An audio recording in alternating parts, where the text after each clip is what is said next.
जय श्री राम गाइस। तो guys LG की सेमी ऑटोमेटिक वॉशिंग मशीन है। तो ये काफ़ी टाइम से रखी हुई थी। तो ये इतनी ज़्यादा गंदी है और इसमें चूहों ने पूरी इसकी जो तार है वायरिंग है वो पूरी काट डाली है। ये देखो, ये चूहे ने इसकी पूरी वायरिंग काट दी है। तो हम इसकी करेंगे वायरिंग और इसको ये देखिए हमने पूरा खोल दिया अंदर से। इंसुलेटेड ड्रम, ये देखो कितना सारा कचरा निकला इसके अंदर से। तो हमने इसकी ऊपर की पूरी वायरिंग तो कर दी है।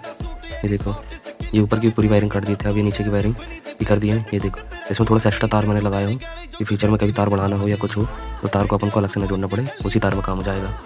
ये देखो, ये गाइस मैंने पूरी वायरिंग कर चुका हूँ। ये देखो, अब आपको इसको चला के दिखाता हूँ। चालू हो गया है, अच्छी तरीके से वर्किंग करने लगा है। तो गाइस आपको इसी टाइप की वीडियो देखने के लिए मेरे चैनल को सब्सक्राइब कर दीजिए, बेल आइकन भी दबा दीजिए। मेरे आने वाली वीडियो आपको नोटिफिकेशन मिलता रहेगा।